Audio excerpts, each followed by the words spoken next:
Hello everybody, हम लोग industrial law पढ़ रहे हैं और हम अब उसमें पढ़ने जा रहे हैं मिनिमम वेजेस एक्ट 1948।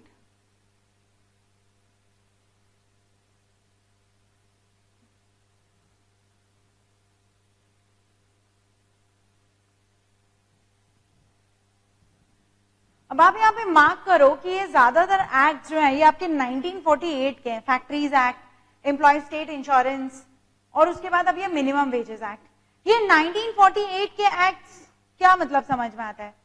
देखो, समवेयर और द अदर आप इसको ऐसे रिलेट करो कि 1947 में जब हम लोग आजाद हुए थे तो उसके बाद क्या हुआ, सबसे ज्यादा इंडिया में जरूरत पड़ी इंडस्ट्रियल रेवोल्यूशन की। अगर हमारा इंडस्ट्रियल बेस, अगर हमारा इंफ्रास्ट्रक्चरल बेस अच्छा होता तो हमारा बाकी का डेवलपमेंट क्या होता, थोड़ा सा फास्टर हो जाता। तो जब हम लोग आजाद हुए तो सबसे पहले फोकस हुआ इंडस्ट्रियल रेवोल्यूशन पे। इंडस्ट्रियल रेवोल्यूशन के लिए भाई ऑफ कोर्स हमें वर्कर्स चाहिए, काम करने वाले लोग चाहिए। जब काम करने वाले लोग चाहिए तो अब वो लोग क्या हैं, वो ऑलरेडी डरे हुए थे। किस चीज से? कॉलोनियल रूल से। 150 सालों के ऊपर ये ब्रिटिशर्स ने राज किया, तो 150 सालों तक तो एक्सप्लॉयटेशन ऑलरेडी डील किए हैं। अब उसके बाद फिर किसी के अंडर जाओ, काम करो, तो एक्सप्लॉयटेशन का डर है।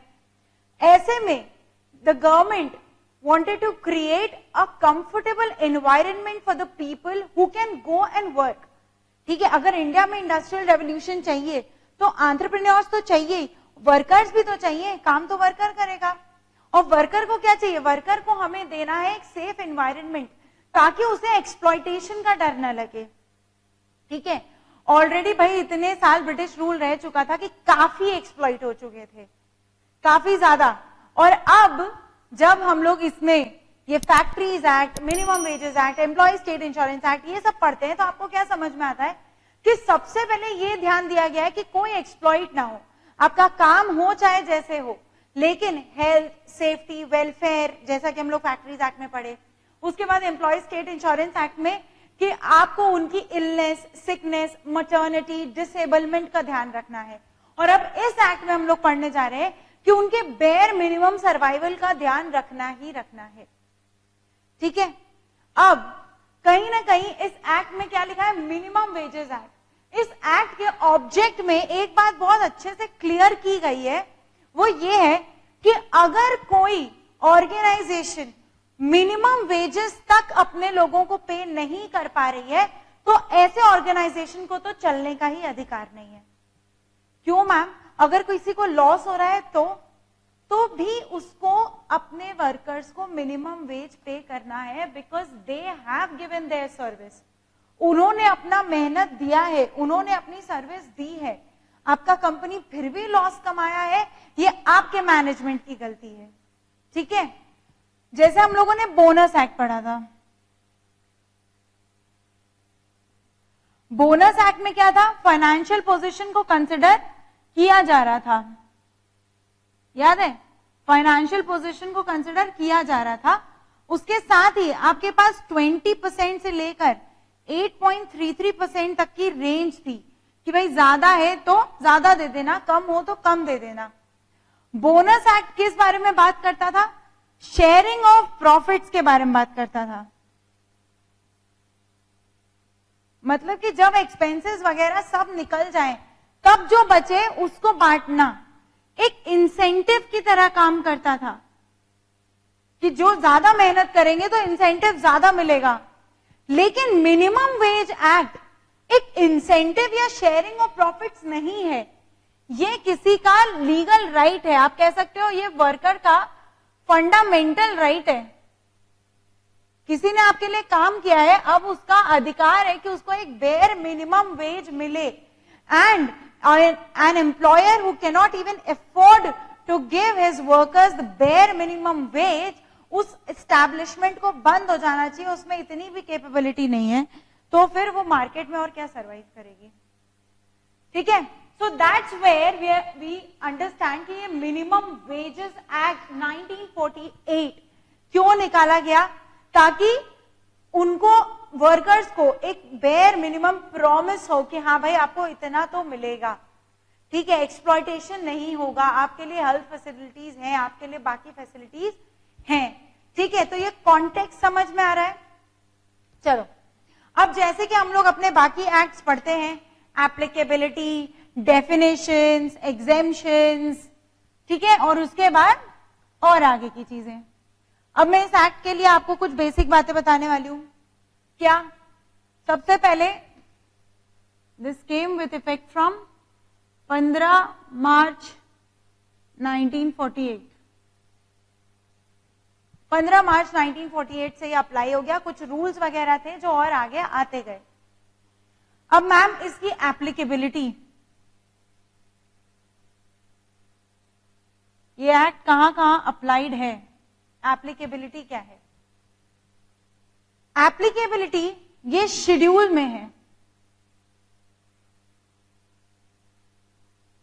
तो शेड्यूल के दो पार्ट हैं, पार्ट 1 और पार्ट 2, ठीक है। So this has been given in the schedule. आप जानते हो हर एक्ट में पीछे शेड्यूल्स होते हैं और कुछ बेसिक पार्ट्स होते हैं, शेड्यूल में भी पार्ट्स होते हैं। तो कुछ जो ज्यादातर वो चीजें होती हैं, आप कह सकते हो डिटेल वाली चीजें, वो शेड्यूल में लिख देते हैं, और ज्यादा डिटेल एज में भी प्रिस्क्राइब्ड वाली चीजें रूल में लिख देते हैं। तो एप्लीकेबिलिटी जो चीजें शेड्यूल में दी हैं, ठीक है, वहां पे दो पार्ट्स हैं, पार्ट 1 पार्ट 2। ये पार्ट 2 पूरी तरह से एग्रीकल्चर का है और ये पार्ट 1 में 18 एंट्रीज हैं, ठीक है, जिसको गवर्नमेंट जब चाहे तब बढ़ा भी सकती है। एप्रोप्रिएट गवर्नमेंट इसमें और एडिशंस कर सकती है, ठीक है। एप्रोप्रिएट गवर्नमेंट अभी इसमें और एडिशंस कर सकती है। मतलब क्या है कहने का कि शेड्यूल में 18 ऐसी जगह दी गई है पार्ट 1 में जहां पे ये एक्ट अप्लाइड है, तो उसे हम कहते हैं शेड्यूल्ड एम्प्लॉयमेंट।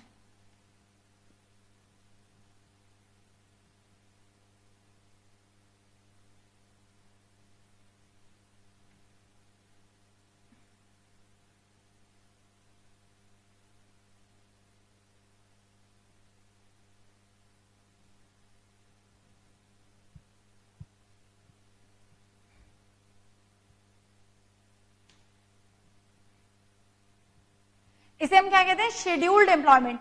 तो एप्लीकेबिलिटी अगर आप पूछो तो एप्लीकेबिलिटी है कि this is applicable on scheduled employment. इस शेड्यूल में क्या है? दो पार्ट्स हैं, पार्ट 1 पार्ट 2। यहां पे 18 जगह दी हुई है, 18 ऐसी इंडस्ट्रीज, 18 ऐसी स्टैब्लिशमेंट्स दी हुई है जहां पे ये एक्ट अप्लाइड होगा। और part 2 is totally about agriculture, ठीक है। तो ये इसकी एप्लीकेबिलिटी है। इसके बाद हम लोग जो बेसिक चीजें पढ़ते हैं कि कौन देगा? एम्प्लॉयर देगा, एम्प्लॉय को देगा, क्या देगा? वेजेस देगा। तो अब ये तीनों की डेफिनेशन क्या है?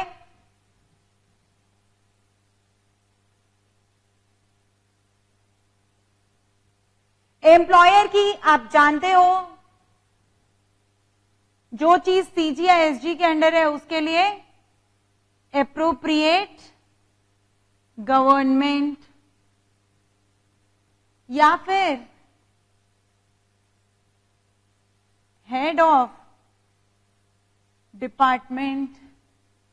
जो चीज लोकल अथॉरिटी के अंदर है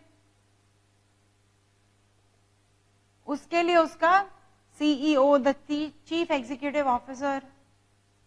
और अदर के लिए कौन? जिसका अल्टीमेट कंट्रोल है। तो ये चीज आप बहुत बार पढ़ चुके हो। नेक्स्ट, एम्प्लॉय कौन है? हर वो पर्सन जो आपके लिए एक वेज के लिए काम कर रहा है। और अब आप एक बात समझ जाना कि ये इस पूरे एक्ट में मैं जो भी बात कर रही हूं वो सिर्फ और सिर्फ इस शेड्यूल्ड एम्प्लॉयमेंट के लिए बात कर रही हूं, ठीक है। मतलब जब हम कह रहे हैं कि एम्प्लॉय कौन है, मतलब शेड्यूल्ड एम्प्लॉयमेंट में काम करने वाला पर्सन एम्प्लॉय है। कैसा काम करने वाला? कैसा भी काम करने वाला, स्किल्ड, अनस्किल्ड, मैनेजेरियल, लेबोरियस, कैसा भी काम करने वाला पर्सन आपके यहां एम्प्लॉय है, ठीक है। नेक्स्ट,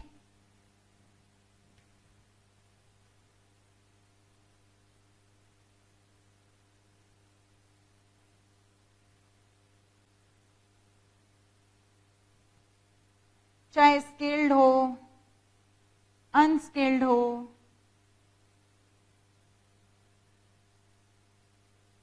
क्लेरिकल हो, मैनुअल हो, ठीक है, कुछ भी हो।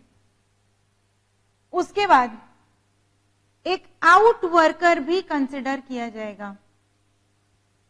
आउट वर्कर क्या होता है?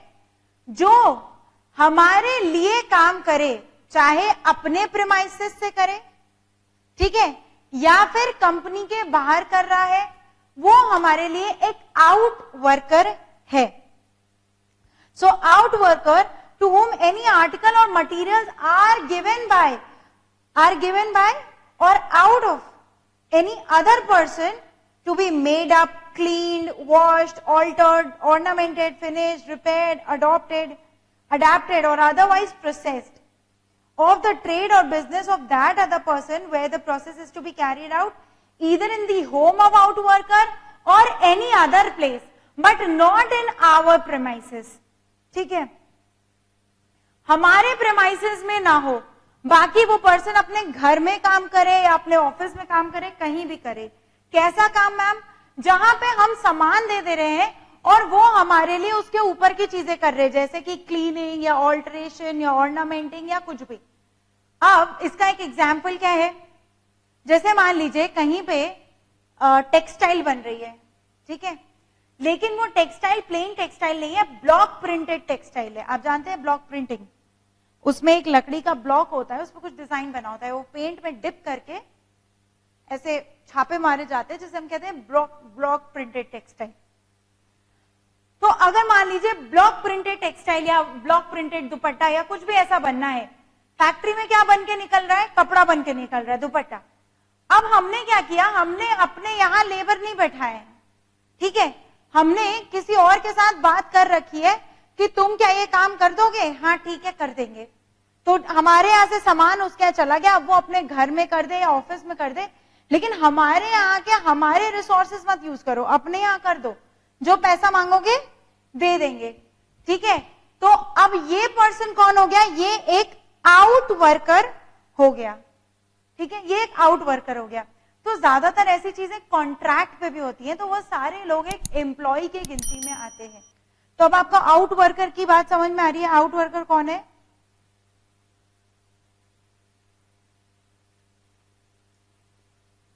क्लीनिंग, ऑर्नामेंटिंग या क्या क्या काम जिसमें वो शामिल है, ठीक है, but outside the premises of the establishment which is under the control of management, हमारी एस्टैब्लिशमेंट के बाहर।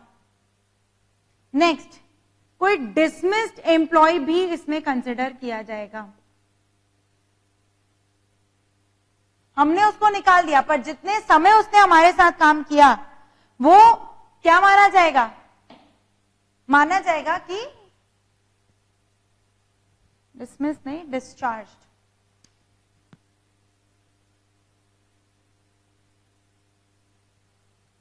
हमने उसे डिस्चार्ज कर दिया, उसकी ड्यूटीज खत्म हो चुकी है, लेकिन फिर भी वो हमारे लिए एम्प्लॉय है।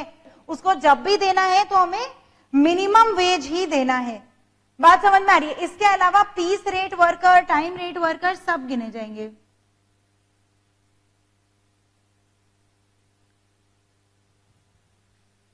तो एम्प्लॉय कौन कौन हो गया? Person working for a wage, out worker, discharge employ या पीस रेट वर्कर, ये सब एम्प्लॉय आते हैं। एम्प्लॉयर एम्प्लॉय को क्या देगा? वेज देगा ना। What are wages as per the definition?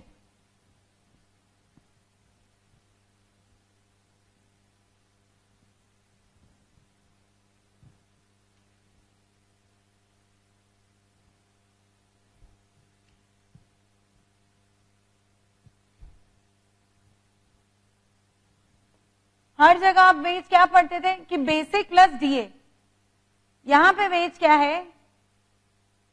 Basic, ठीक है, इंक्लूड जो है वो उसका बेसिक वेज प्लस, आप यहां पे कर सकते हो एचआरए लिख सकते हो बस। Defines the term wages as all remuneration capable of being expressed in terms of money, चाहे वो कैश में हो या काइंड में हो, कॉन्ट्रैक्ट में एक्सप्रेस्ड हो या इम्प्लाइड हो, ठीक है।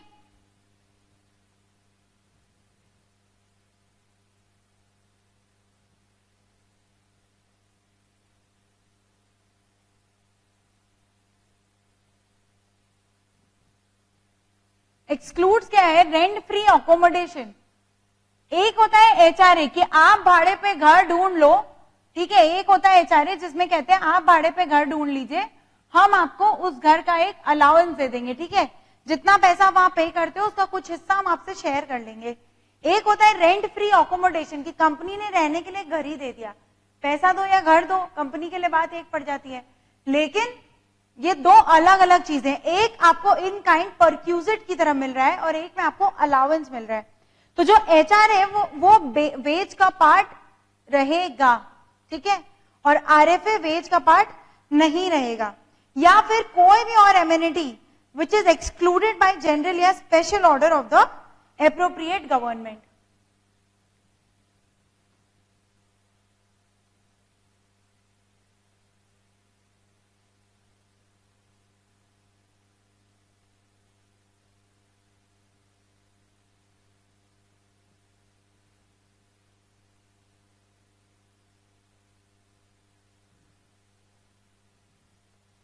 आरएफए है, एनी अदर एमिनिटी है, उसके बाद आपका जो कंट्रीब्यूशन टू पेंशन फंड होता है या प्रोविडेंट फंड, ग्रेच्युटी जो पे की जाती है, ये सब कुछ भी इसमें शामिल नहीं होगा। ओके,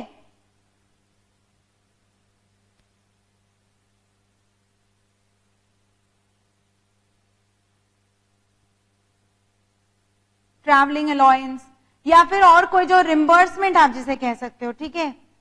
मतलब हमने कोई पैसा अपनी जेब से खर्च कर दिया और उस चीज का पैसा हमें एम्प्लॉयर से वापस मिल गया, तो वो वेज का पार्ट नहीं बन जाता। So you understand, employ employer and wages कुछ भी अभी तक इसमें अलग नहीं हुआ है। ओके, ये एम्प्लॉय की थोड़ी सी है जिसमें आपको आउट वर्कर का कॉन्सेप्ट पता चला है, बाकी सब अभी तक सेम ही जा रहा है। एक वेज में बेसिक प्लस एचआरए हो गया है, हर जगह एचआरए आउट रहता है, बट इस एक्ट में HRA is included in wages. Next comes the definition of adolescent which is 15 से 18 इयर्स, आपको पता है। Adult is 18 years plus, child is the age of 14 years. Okay, ये सारे डेफिनेशंस इसमें कवर्ड है, ये सब बेसिक डेफिनेशंस है, आपको पता है। एप्रोप्रिएट गवर्नमेंट, अगेन जो चीज सेंट्रल गवर्नमेंट के अंडर है उसके लिए central government, otherwise state government. So all these things are well aware. Next,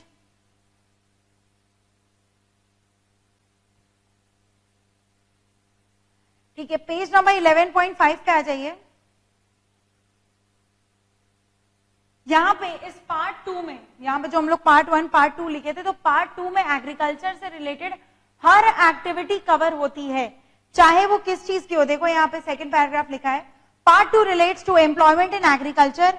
क्या क्या? कल्टिवेशन हो, टिलेज ऑफ सॉइल हो, डेयरी फार्मिंग हो, प्रोडक्शन या cultivation, growing and harvesting of any agricultural and horticultural commodity, even raising of livestock, bees, poultry, any practice performed by farmer on a farm as incidental to or in conjunction with farm operations. ठीक है, ये सारी चीजें इस part 2 में cover है जहां पे हम लोगों ने एग्रीकल्चर लिखा था। Okay, next, fixing of minimum rate of wages. अब ये फिक्सेशन कैसे होती है, कौन करता है? यहां पे एक बात लिखी गई है, एप्रोप्रिएट गवर्नमेंट मिनिमम वेज तय करती है। एप्रोप्रिएट गवर्नमेंट अब कौन है? कोई आप कह सकते हो कोई भी ऑर्गेनाइजेशन या एस्टैब्लिशमेंट जो सेंट्रल गवर्नमेंट के अंडर है उसके लिए सेंट्रल गवर्नमेंट, अदरवाइज मोस्टली ये होता है कि हर स्टेट गवर्नमेंट ये मिनिमम वेज तय करती है। तो state government time to time minimum wage तय भी कर सकती है, फिर उसे हर 5 साल में रिवाइज भी करती है। अगर 5 साल में रिवाइज नहीं किया है तो जो रेट एप्लीकेबल है वही चलता जाएगा, ठीक है।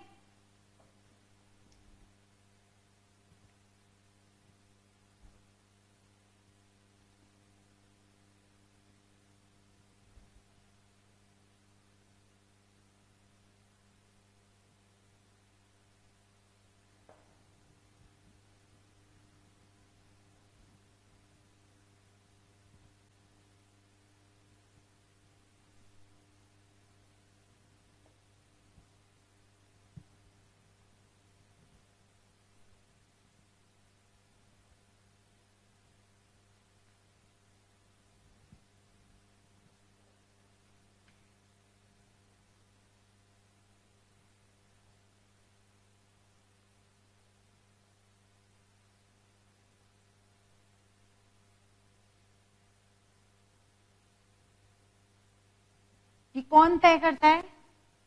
Appropriate government, okay, for 5 years, ठीक है, या फिर आप लिख सकते हो आफ्टर 5 years रिवाइज, ठीक है, if not revised then same rate applicable, ठीक है, जो पहले चल रहा था वही चलेगा। अब ये कैसे तय कर सकते हैं मिनिमम रेट ऑफ वेजेस? ये पूरे स्टेट के लिए, ठीक है, फॉर होल स्टेट भी हो सकता है, या फिर और पार्ट ऑफ स्टेट के लिए अलग अलग भी हो सकता है, ठीक है, ये पार्ट ऑफ स्टेट्स के लिए अलग अलग भी हो सकता है। जैसे आप देखिए कि अगर मैं यूपी का एग्जांपल लूं तो कुछ एरियाज हैं जो कि बहुत अभी इकोनॉमिकली बैकवर्ड है, लेकिन अगर आप यूपी में एक नोएडा की बात करो तो वो इकोनॉमिकली बहुत आगे है। अगर हम ऐसे केस में एक मिनिमम वेज रेट तय करेंगे तो ना नोएडा वाले का काम बैकवर्ड वाले के हिसाब से चलने वाला है, और बैकवर्ड वाले के लिए नोएडा वाला रेट बहुत ही ज्यादा हो जाने वाला है, ठीक है, जो एम्प्लॉयर पे दिक्कत कर देगा। तो इसलिए कई बार एप्रोप्रिएट गवर्नमेंट ये भी कर सकती है कि वो पार्ट ऑफ द स्टेट के लिए अलग अलग वेज रेट तय करे कि हमारा ये पार्ट ऑफ द स्टेट या ये डिस्ट्रिक्ट या ये पर्टिकुलर एरिया या हमारे स्टेट में काम करने वाले एस्टैब्लिशमेंट्स, ठीक है, कोई पर्टिकुलर क्लास ऑफ एस्टैब्लिशमेंट के लिए वो मिनिमम है या किसी और के लिए ये मिनिमम है, तो वो ऐसे पार्ट ऑफ द स्टेट के लिए अलग अलग कर सकते हैं। जरूरी नहीं कि पूरा एक रेट सब पे अप्लाई हो, ओके। नेक्स्ट, अगर किसी एक स्टेट में, लेट अस से कोई एक स्टेट है,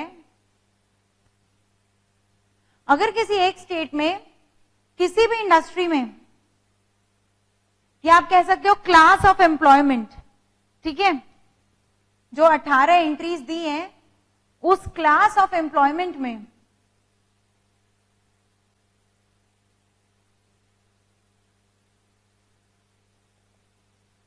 जो एम्प्लॉयज का नंबर है वो लेस देन 1000 है, तो फिर it is not necessary to fix a minimum rate, not necessary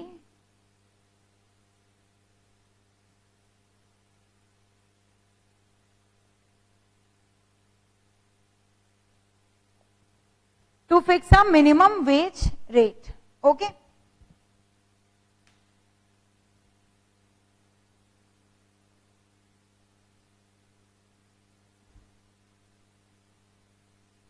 पर चाहे तो गवर्नमेंट बाद में कर सकती है।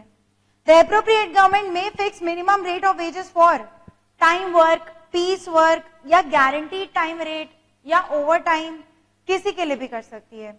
डिफरेंट मिनिमम वेजेस आप शेड्यूल्ड एम्प्लॉयमेंट के लिए अलग अलग कर सकते हो, डिफरेंट क्लास ऑफ वर्कर्स के लिए अलग अलग कर सकते हो, एज ग्रुप के हिसाब से अलग कर सकते हो कि अडल्ट को मिलना चाहिए इतना, चाइल्ड को मिलना चाहिए, ऐसे भी अलग कर सकते हो। तो कैसे भी आप चाहे आप minimum wage of rate specify कर सकते हैं अलग अलग करके भी। Then minimum wages on wage period आप बाय द आवर दे सकते हैं, मतलब घंटे का कितना मिलना चाहिए या डे का कितना मिलना चाहिए या मंथ का कितना मिलना चाहिए, जैसे भी आप इसको तय करना चाहें आप करके दे सकते हैं। ये सब कुछ एप्रोप्रिएट गवर्नमेंट के ऊपर है। फिर हम लोगों ने रिवीजन का बात कर लिया कि रिव्यू होना चाहिए 5 सालों में मिनिमम, अगर नहीं होता है तो जो पहले रेट चल रहा है वही अप्लाई हो जाएगा, ठीक है। Then is minimum wages when a dispute is pending.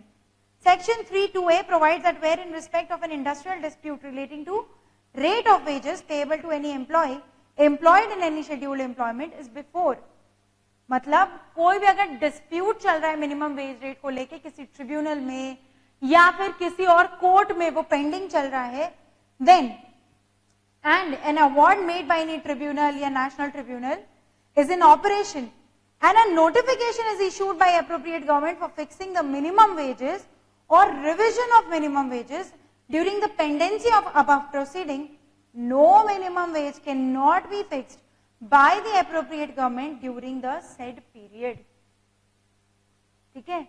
मतलब ऐसा नहीं है कि अगर आपका ऐसा कोई भी पेंडेंसी चल रहा है तो मिनिमम वेज ला नहीं सकते, it can be fixed by the appropriate government.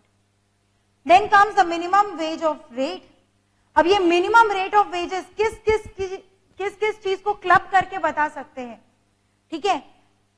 It provides that minimum rate of wages fixed or revised by the appropriate government in respect of scheduled employment may consist of, किस चीज को include करके बता सकते हैं, ये एक important चीज है।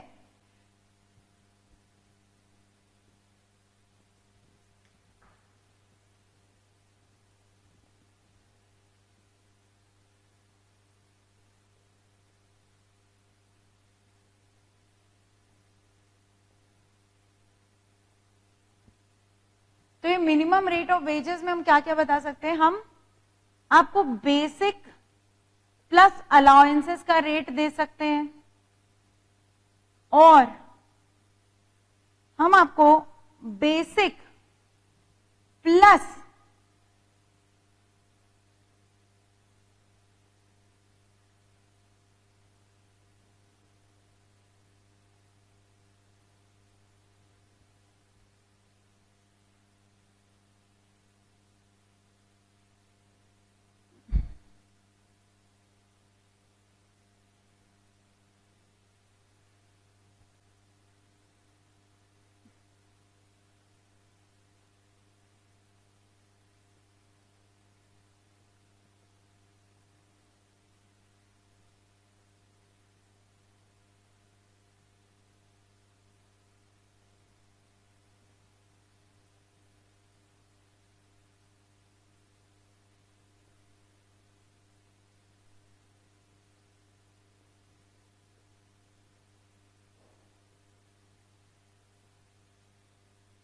बेसिक प्लस कॉस्ट ऑफ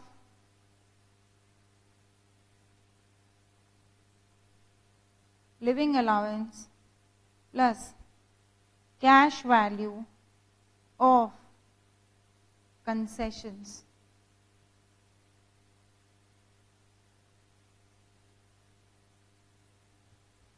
तो ये तीन टाइप का रेट दिया जा सकता है, या तो हम बस बेसिक प्लस अलाउंसेस का रेट दे दें, या तो basic plus cash value of essential commodities.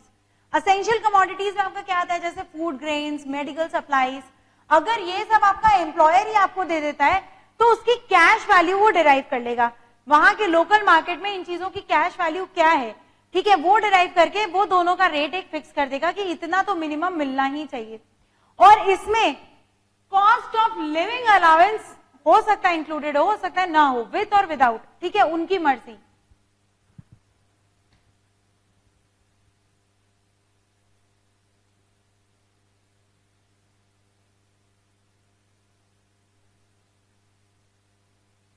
तो एक विथ या विदाउट वाला रेट दे सकते हैं। देन या फिर एक ऑल इंक्लूसिव रेट भी दिया जा सकता है जिसमें बेसिक हो, कॉस्ट ऑफ लिविंग अलाउंस हो और कैश वैल्यू ऑफ कंसेशंस। अब यहाँ पे एसेंशियल कमोडिटीज नहीं है, अब कंसेशंस हैं। जो भी कंसेशन आपको आपका एम्प्लॉयर दे रहा है, जो भी चीजें आपको एम्प्लॉयर दे रहा है, उसका कैश वैल्यू निकाल के वहां पे ये एक ऑल इंक्लूसिव रेट निकल सकता है। तो ये तीन टाइप से आपको क्या दिया जा सकता है, मिनिमम वेज रेट दिया जा सकता है। इसमें आप ये देख सकते हो कि बेसिक सब में होना चाहिए, ठीक है, बिना बेसिक के, क्योंकि वो एक बेयर मिनिमम वेज है जिसपे हर पर्सन काम करेगा। इसके ऊपर आप चाहे कुछ दीजिए चाहे मत दीजिए, लेकिन वो तो हर पर्सन को चाहिए। ओके, यहां पे कुछ एग्जाम्पल दिया है। एग्जाम्पल है कि जैसे दिल्ली में क्या क्या रेट्स अप्लाइड है। अनस्किल्ड एम्प्लॉय के लिए अलग रेट है, सेमी स्किल्ड के लिए अलग रेट है, स्किल्ड के लिए अलग रेट है और ग्रेजुएट एंड अबव के लिए अलग रेट है। तो इस तरीके से गवर्नमेंट अलग अलग रेट भी कर सकती है, उसमें कोई दिक्कत नहीं है। Next we come to the procedure of fixing the minimum rate. कैसे ये मिनिमम रेट फिक्स होता है, तो बहुत ही आसान सा इसका प्रोसीजर है। फिक्स होता है या रिवाइज होता है, जो भी आप कह सकते हो।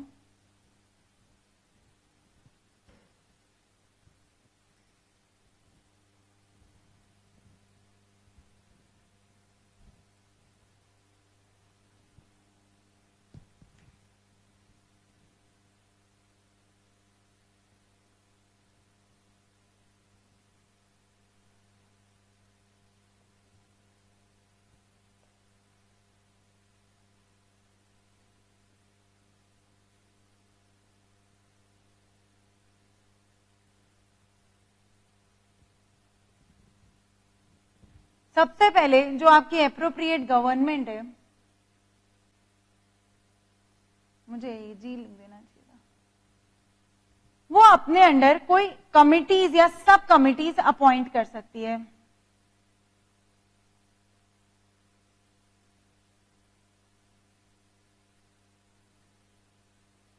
क्या करने के लिए?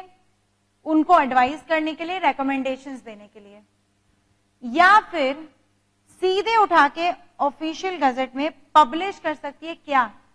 जो प्रपोजल है, ठीक है, जितना एप्रोप्रिएट गवर्नमेंट सोचती है कि अब हम इतना मिनिमम वेज करना चाहते हैं, उसे पब्लिश कर सकती है एक ऑफिशियल गजट में। ठीक है, ये जो प्रपोजल पब्लिश हुआ है, ये जब से भी पब्लिश हुआ है उसमें 2 महीना दिया जाएगा सोचने, बात करने के लिए, और 2 मंथ्स बाद की कोई डेट ली जाएगी जिसमें, इसमें आप कह सकते हो कि the application will be taken into consideration. तो मिनिमम 2 महीना दिया जाएगा और मिनिमम 2 महीने बाद की एक डेट दी जाएगी कि date on which application will be taken into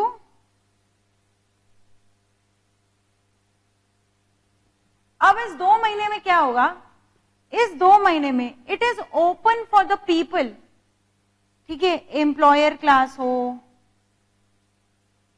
या एम्प्लॉय क्लास हो, ठीक है, it is open for their comments कि भाई इसमें और क्या किया जा सकता है, आप बता दीजिए। ओके, तो जब से ये डिस्कशन होगा उसके बाद नेसेसरी चेंजेस किए जाएंगे।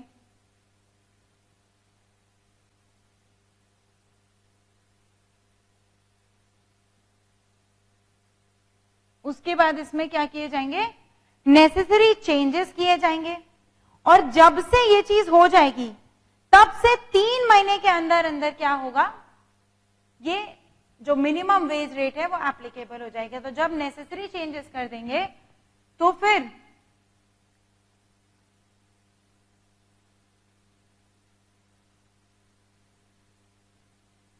Final draft to be published in official gazette, और यहां से 3 मंथ्स,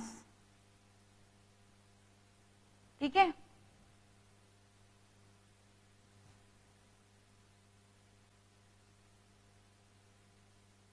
में जो भी रेट तय हुआ है वो अप्लाई हो जाएगा। बस इतना ही दिया है और कुछ नहीं दिया है। ठीक है, कि ये जो एप्रोप्रिएट गवर्नमेंट है अपने अंडर कुछ कमिटीज या सब कमिटीज अपॉइंट कर सकती है, उसमें पब्लिश प्रपोजल जो है वो पब्लिश कर सकती है। उस प्रपोजल पे डिस्कशन वगैरह होगा, नेसेसरी चेंजेस किए जाएंगे, उसके बाद फाइनल ड्राफ्ट पब्लिश हो जाएगा और वो 3 महीने बाद रेट अप्लाई हो जाएगा। नेक्स्ट कम्स कि ये जो इनको रेकमेंड करने के लिए क्या बोर्ड्स हैं, ठीक है, तो एक सबसे पहले आता है एडवाइजरी बोर्ड। एडवाइजरी बोर्ड कौन अपॉइंट करता है? एप्रोप्रिएट गवर्नमेंट ही अपॉइंट करती है। वो एडवाइजरी बोर्ड का काम क्या होता है कि वो सारी कमिटीज को मैनेज कर रहे हैं, रेकमेंडेशंस को मैनेज कर रहे हैं, ठीक है, यही एडवाइजरी बोर्ड का काम होता है। इसके अलावा एडवाइजरी बोर्ड, क्या एडवाइजरी बोर्ड जो रेकमेंडेशंस वगैरह दे रही है वो गवर्नमेंट के ऊपर बाइंडिंग हो जाने चाहिए? नहीं, एडवाइजरी बोर्ड सिर्फ अपनी रेकमेंडेशन होती है। अगर उसको एप्रोप्रिएट गवर्नमेंट ना माने तो इससे कोई फर्क नहीं पड़ता। ओके, तो ज्यादा इसमें कुछ है नहीं समझने का।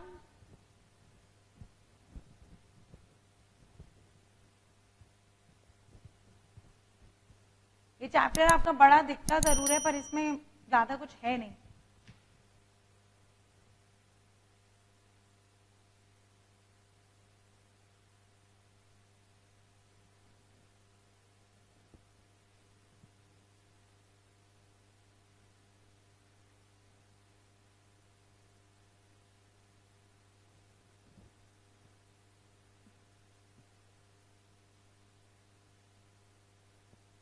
To give recommendations to appropriate government recommendations are not binding. ठीक है, इसी का मतलब होता है, इसी को हम कह सकते हैं कि इट इज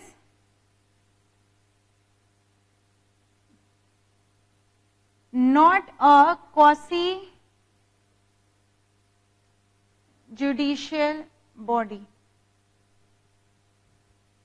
क्वासी जुडिशियल होती तो जो ये कहती वो मानना पड़ता, जैसे ट्रिब्यूनल ये क्या करते हैं, जो ये कहते हैं वो मानना पड़ता है. लेकिन ये क्या है, quasi judicial, not a quasi judicial, मतलब इनके रेकमेंडेशंस सिर्फ एडवाइजरी नेचर के हैं, रिकमेंडेटरी नेचर के हैं, बाइंडिंग नहीं है. मानो ना मानो आपकी मर्जी.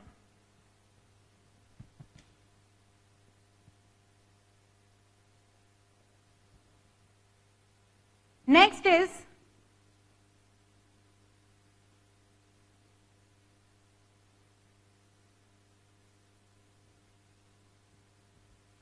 Central advisory board. ये कौन अपॉइंट करता है, ये तो सेंट्रल गवर्नमेंट करती है. इसका काम क्या होता है,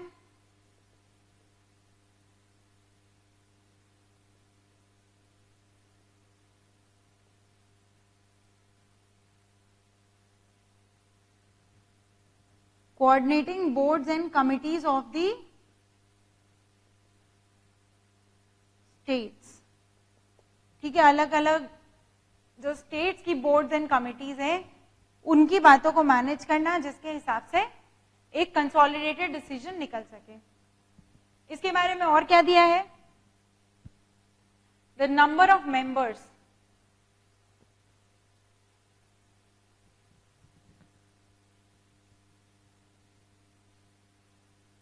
इसमें मेंबर्स जो हैं रिप्रेजेंटिंग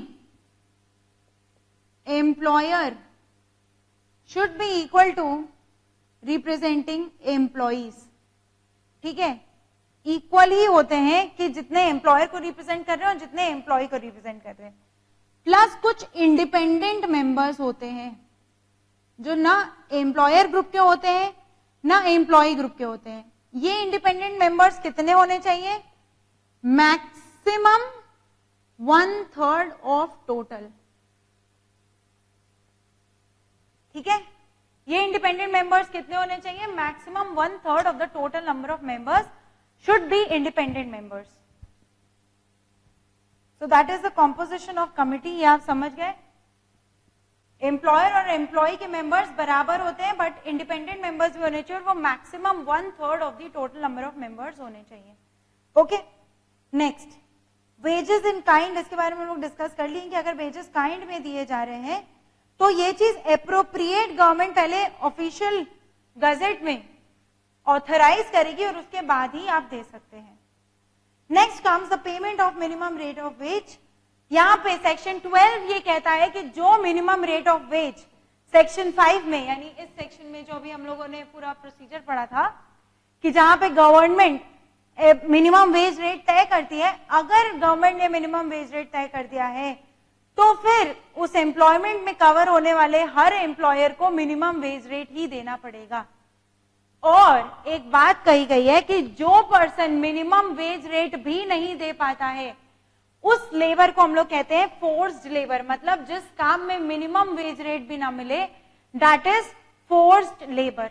तो ये फोर्स्ड लेबर एक टर्म यूज किया गया है इस एक्ट में.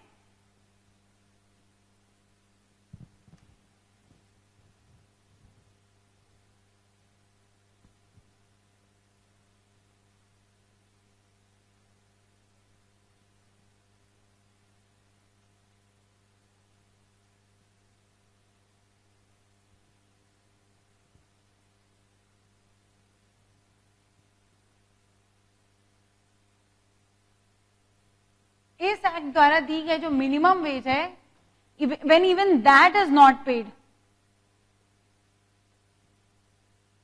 तो उस सिचुएशन को क्या कहते हैं, forced labour. Next is in this section also, in this act the government fixes the time and the period of work. जैसे हम लोगों ने फैक्ट्रीज एक्ट में पढ़ा था कि टाइम फिक्स होता है कि कौन कितने घंटे काम करेगा, वैसे इसमें भी फिक्स किया गया है कि जो मिनिमम वेज रेट हम दे रहे हैं उसके लिए हम कुछ मिनिमम घंटे भी बता रहे हैं, मैक्सिमम घंटे बता रहे हैं जितना आप काम करा सकते हो। तो this act does not just give about the minimum wages but also thinks about the welfare of the employees. तो कितने घंटे करा सकते हैं ये सारी चीजें भी इसमें दी हुई हैं। इतना लिख लो फिर मैं आगे बढ़ती हूँ।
फिर टाइम वर्क का क्या दिया गया है, the hours are for adult, जैसा फैक्ट्रीज एक्ट में था 9 आवर्स पर डे, ठीक है। लेकिन उसमें था कि इंटरवल्स लेके 10.5 घंटा मैक्सिमम, इसमें किया गया है इंक्लूसिव ऑफ इंटरवल्स कितना 12 आवर्स पर डे, ओके।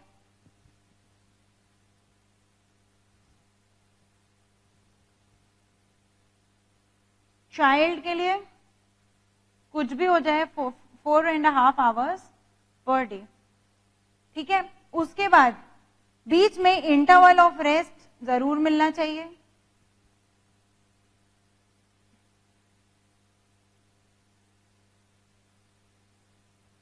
और 1 डे ऑफ इन वीक।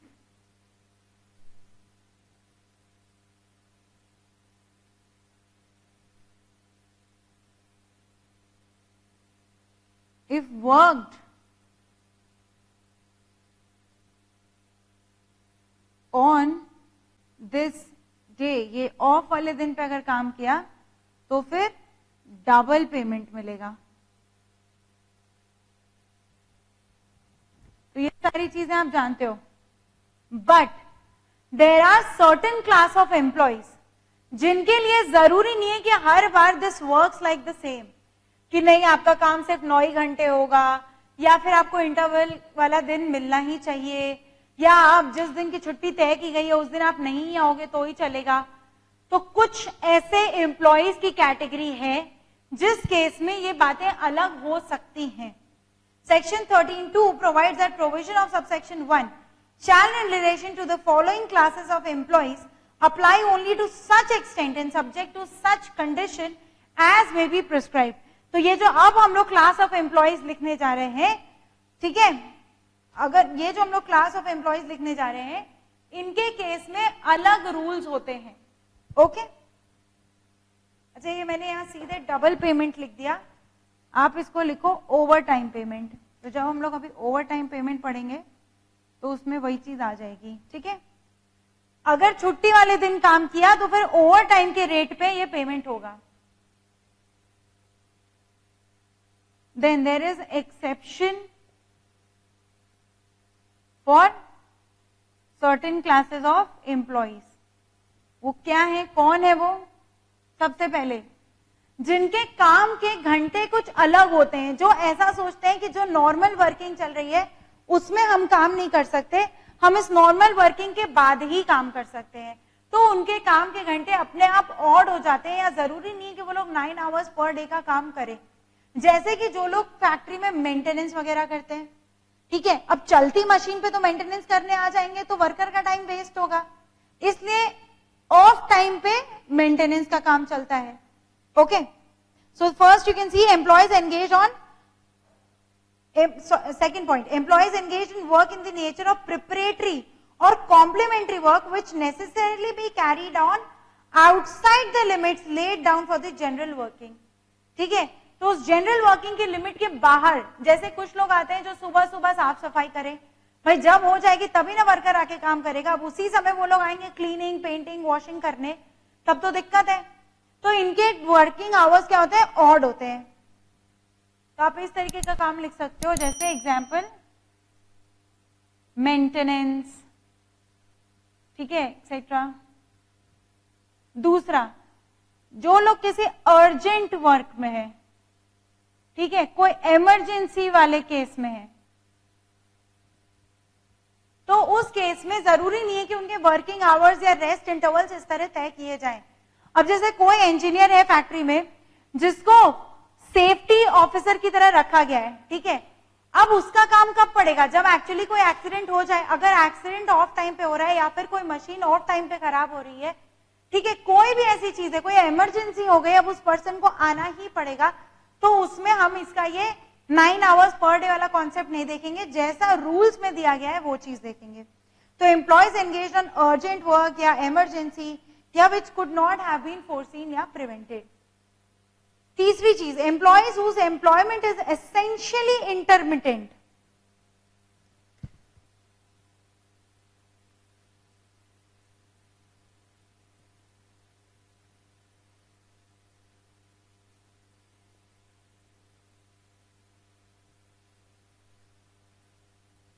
देखो, इंटरमिटेंस का मतलब कि बीच में कोई गैप आना, कोई ब्रेक सा आना, लेकिन किसी का काम ही एसेंशियली इंटरमिटेंट है। मतलब जैसे कुछ लोग इमरजेंसी के लिए बैठाए जाते हैं, ठीक है, हमारे फैक्ट्री में 2 फायर फाइटर्स बैठे रहते हैं, आग लगेगी तब न करेंगे, जबरदस्ती थोड़ी ना काम करेंगे, और वो कुछ और काम भी नहीं करेंगे क्योंकि वो फायर फाइटर्स हैं, ठीक है, लेकिन हाँ इमरजेंसी हुई तो हमें तुरंत चाहिए कि they should get up and work, तो इनके लिए अलग रूल्स बनाए गए, they do not fall under these rules, इनका काम एसेंशियली इंटरमिटेंट है।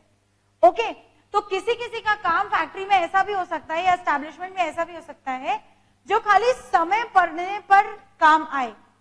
ओके, अगर मान लीजिए माल उतर रहा है, खाली उस समय एक पर्सन को सुपरविजन करनी है, इसके अलावा उसको कोई काम नहीं है, तो उसका काम एसेंशियली इंटरमिटेंट है। अब ऐसे में ये वर्किंग आवर्स, मिनिमम वेज कैसे तय होती है, उसके rules as may be prescribed. Then, employees engaged in any work which for technical reasons has to be completed before the duty is over. Technical reasons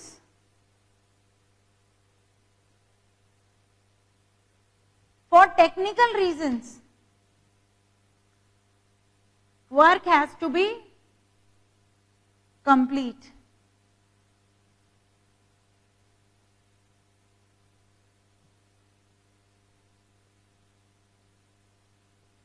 अब ये किसके बारे में बात कर रहा है कि भाई कुछ लोग ऐसे भी होते हैं जिनको, जो अगर अपनी ड्यूटी पूरी करने से पहले घर चले गए तो पूरी फैक्ट्री ही रुक जाएगी या बाकी सब लोगों का काम रुक जाएगा। ऐसे लोग अगर ये सोचेंगे कि नहीं भाई हमारा टाइम हो गया, हम घर जा रहे हैं, भाई ये टेक्निकल फॉल्ट रहे, जैसे मान लीजिए फैक्ट्री में इलेक्ट्रिशियन है, ओके, अब कोई टेक्निकल फॉल्ट आ गई, पूरी की पूरी मशीन बंद हो चुकी है, सब जगह की लाइटें बंद हो चुकी हैं, अब उस समय वो पर्सन कह रहा है चलो भाई मेरा टाइम हो गया, मैं घर जा रहा हूं। अरे ये थोड़ी ना ठीक बात है, for technical reasons you have to stay over there and you have to complete your duty, ठीक है। तो जब तक खत्म ना हो फॉर टेक्निकल रीजंस, ऐसे लोगों के लिए रूल्स अलग है। And the last one is employees engaged in work which could not be carried on accept eight times dependent on the irregular action of natural forces, जिनका काम नेचुरल फोर्सेस पे dependent है, कि जब बारिश होगी, लीकेज होगा, तभी हम शेड ठीक कर पाएंगे, तब हम देख पाएंगे कि शेड में कहां प्रॉब्लम है, या फिर फॉर सम अदर रीजन, जैसे कि कुछ लोग अगर सोलर पैनल हैंडल कर रहे हैं कि जब धूप आएगी तभी हम देख पाएंगे। तो जिनका काम इन तरीके के नेचुरल फोर्सेस पे डिपेंडेंट है, जैसे कि इसमें बहुत सारी ऐसी एम्प्लॉयमेंट कवर हो सकती है जो एग्रीकल्चरल नेचर की है, कि वो particular time of the day आएगा या वो particular time of the month या ईयर आएगा, सिर्फ तभी हम काम कर सकते हैं। ओके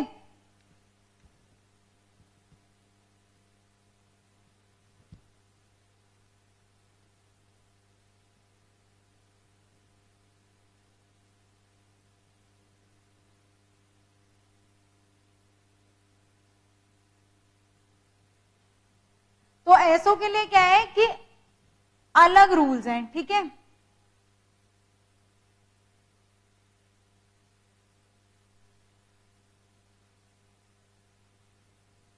आप ये कह सकते हो डिफरेंट सेट ऑफ रूल्स हैं, या वो इनमें एक एक्सेप्शन है, या फिर ये सिर्फ उतने एक्सटेंड तक उन पे अप्लाई किया जाएगा as may be prescribe. Next comes the over time. Over time कितना मिलेगा, कैसे मिलेगा?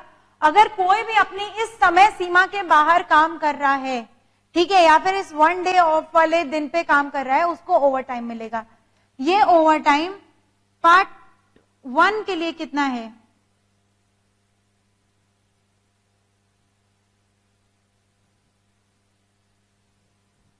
डबल, और पार्ट 2 के लिए यानी एग्रीकल्चर के लिए 1.5 टाइम्स, 2 टाइम्स। और एग्रीकल्चर के लिए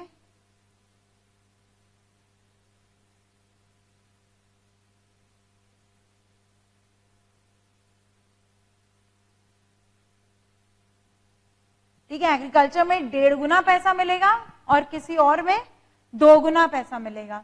ओवर टाइम में एक छोटी सी बात और कही गई है कि अगर किसी भी और एक्ट में, अगर किसी भी और एक्ट में इस एक्ट से ज्यादा ओवर टाइम का प्रोविजन बनाया गया है तो उस एक्ट के हिसाब से पेमेंट मिलेगा, फिर इस एक्ट को भूल जाना, ठीक है। अब यहां पे एक रजिस्टर भी मेंटेन करना है, और अगर पूरे महीने में या पूरे टाइम पे ओवर टाइम पे नहीं किए हैं तो उसको नील की तरह मेंटेन करना है, बट रजिस्टर तो मेंटेन करना ही है। ये सारी चीजें किन पे हम लोग बात करें? जिन पे मिनिमम वेज मिलता हो। Wages of worker who works less than normal day. अगर कोई लेस देन नॉर्मल डे काम करता है तो someone who works for less than normal day, over time की तो बात कर लिए, पर अगर कोई लेस देन नॉर्मल डे काम कर रहा है, 9 घंटे की जगह 7 घंटा, 6 घंटा,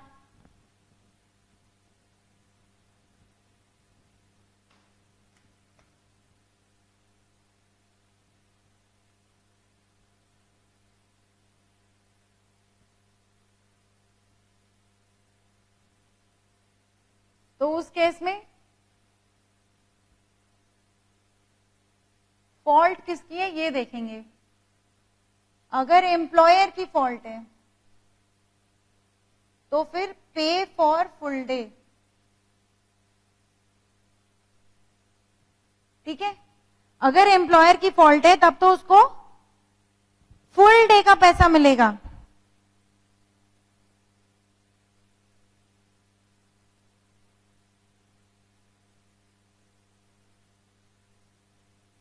और अगर उसकी खुद की इन अनविलिंगनेस है, employee's unwillingness,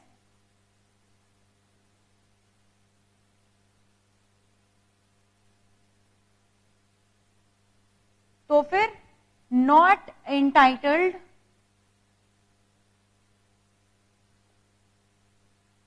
to full day wage, ठीक है। अगर एम्प्लॉयर की गलती है तब तुम्हें फुल डे वेज दे देंगे, अदरवाइज नहीं देंगे। नेक्स्ट, वेजेस फॉर 2 और मोर क्लासेस ऑफ वर्कर। अगर अलग अलग क्लासेस ऑफ वर्कर के लिए सरकार अलग अलग प्रिस्क्राइब कर सकती है और वैसे ही आपको मानना भी पड़ेगा। Minimum time rate wages for piece work. अगर पीस वर्क के लिए अलग से कोई मिनिमम वेज नहीं दी गई है तो जो टाइम वर्क वाला वेज है वही उन पे अप्लाई हो जाएगा। कैश वैल्यू ऑफ वेजेस, तो वही चीज लिखी है कि नियरेस्ट मार्केट में हम कंसेशंस की वैल्यू पता कर लेंगे, उसके हिसाब से वेजेस दे देंगे। Time of payment of wages, ये वेजेस कब देनी है,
अगर एम्प्लॉयज 1000 से कम है तो फिर आपको 10th वर्किंग डे पे देनी है, सॉरी 7th वर्किंग डे पे देनी है।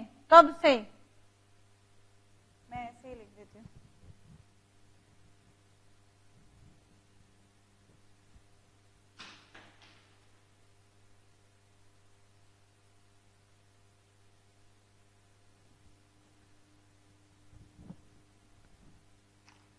ये आपका वेज पीरियड एंड हुआ, यहां से 7th वर्किंग डे पे वेज पीरियड कुछ भी हो सकता है, जैसे महीना भर काम किए, 10 दिन काम किए, 15 दिन काम किए, जितना भी। अगर एम्प्लॉयज 1000 से ज्यादा है तो ये वेज पीरियड जब से भी एंड हो रहा है उसके 10th वर्किंग डे पे, और टर्मिनेशन के केस में जिस दिन टर्मिनेट हुआ उसके 2nd वर्किंग डे के एंड पे दे देनी है।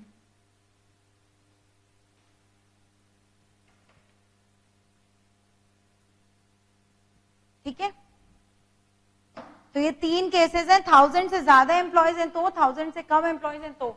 1000 से कम है तो 7वें दिन, 1000 से ज्यादा है तो 10वें दिन, और अगर टर्मिनेट हो गए तो 2nd वर्किंग डे पे, before the end of 2nd working day, the ways should be paid. Next come conditions for payment of wages. The wages of an employed person shall be paid to him without deduction of any kind except those given in the rules. अब वो क्या deductions हैं? देखो, किसी भी चीज का ऐसा डिडक्शन जो पैसा एम्प्लॉय एम्प्लॉयर को देता वो पैसा एम्प्लॉयर उसके पैसे में से काट सकता है। जैसे कि कोई फाइन हो गई, कोई फीस हो गई, ठीक है, आप कुछ तोड़फोड़ मचा रहे हो उसका कॉम्पनसेशन, आप कोई कॉन्ट्रीब्यूशन करना है, ठीक है, ये पैसा आप एम्प्लॉयर को देते हैं कि लो मेरा कॉन्ट्रीब्यूशन कर दो, तो एम्प्लॉयर ने अपनी तरफ से कॉन्ट्रीब्यूशन कर दिया। इस तरह के जितने भी पेमेंट्स हैं, जो पैसा एम्प्लॉय को देना है वो पैसा एम्प्लॉयर अपनी तरफ से काट के एम्प्लॉयर को दे देगा। तो ये कुछ पर्टिकुलर डिडक्शंस हैं, क्या हैं? जैसे कि फाइन्स, एब्सेंस फ्रॉम ड्यूटी मतलब काम पे नहीं आए तो उसका पैसा कट, डैमेज और loss of goods entrusted to the employed person for custody where the damage is directly attributable to his neglect या default। ठीक है, एम्प्लॉय की निग्लेक्ट या डिफॉल्ट की वजह से एम्प्लॉयर की कोई चीज डैमेज हो गई या लॉस हो गई, अगेन उसके निग्लेक्ट या डिफॉल्ट की वजह से कोई लॉस ऑफ मनी हो गया। House accommodation supplied by the employer, तो उसका रेंट जो देना है उसका पैसा वो काट सकता है। Such amenities and services supplied by employer, तो वो मुफ्त में तो दे नहीं रहा है, उसका पैसा आपको उसको देना है, चाहे कंसेशन वाला हो लेकिन देना तो है ही, वो पैसा वो काट सकता है। एडवांसेस और एडजस्टमेंट फॉर ओवर पेमेंट, कभी ऐसा हुआ होगा कि आपने कोई एडवांस या एडजस्टमेंट ली होगी, ठीक है, या कभी आपको ज्यादा पैसा दे दिया गया होगा, उसको एडजस्ट कर सकते हैं।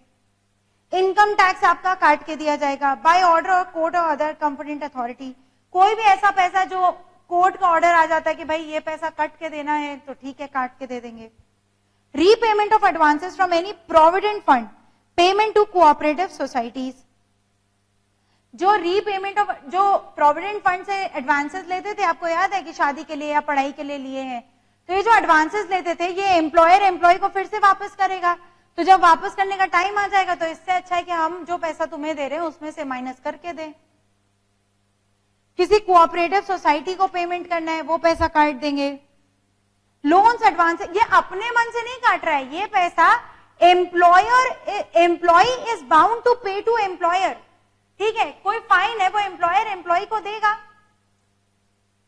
वो एम्प्लॉय एम्प्लॉयर को देगा।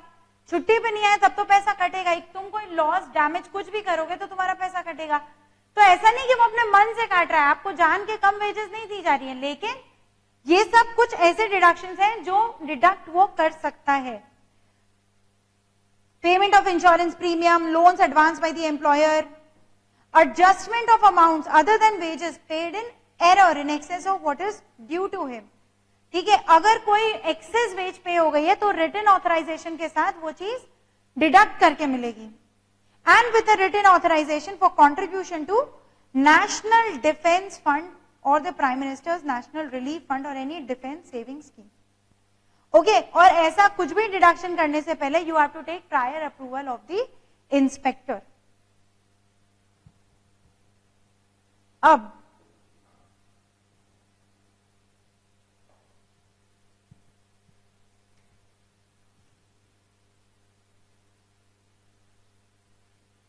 तो ये डिडक्शंस आप कुछ लिख सकते हो, fines, absence,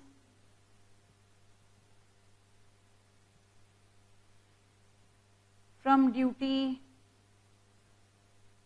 damage, loss, loan advanced, contribution to EPF,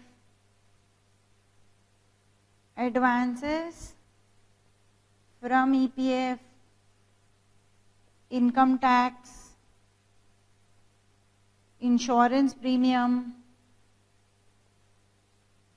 ठीक है, यहीं पे लिख दे रही हूं, excess wages paid,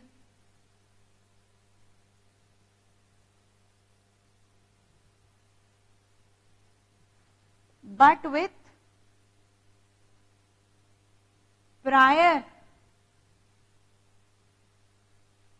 approval of inspector. ठीक है, इंस्पेक्टर की प्रायर अप्रूवल से ही ये किया जा सकता है। नेक्स्ट, मैक्सिमम कितना डिडक्ट कर सकते हैं?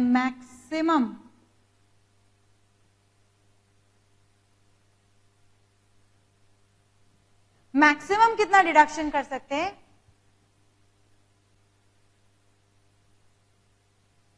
75% ऑफ वेजेस। कब? In case of cooperative stores.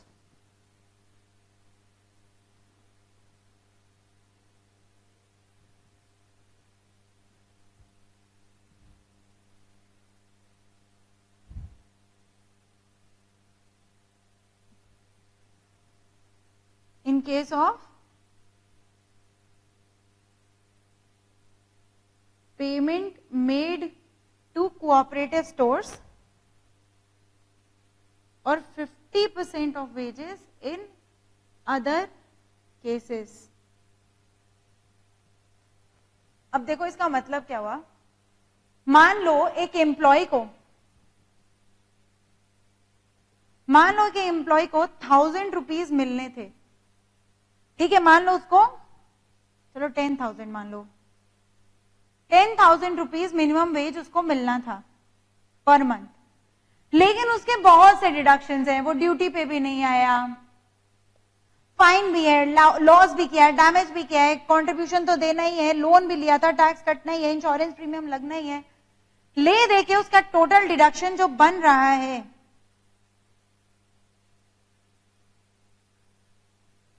वो मान लीजिए बन रहा है 800 रुपए, तो पेमेंट कितनी बनेगी? सिर्फ 200 रुपए। गवर्नमेंट कहती है ये गलत है, ऐसे नहीं करना, मैक्स डिडक्शन कितना करोगे? 500 रुपए। ठीक है, क्योंकि 50% ऑफ वेज, ये मैक्स काट सकते हो, मैक्सिमम। तो पेमेंट कितना करोगे? बचा हुआ 500, राइट। तो क्या उस हिसाब से उसने ये जो एडिशनल डैमेज किया है ये 300 रुपए, ठीक है ना, जो अभी डिडक्शंस ड्यू है,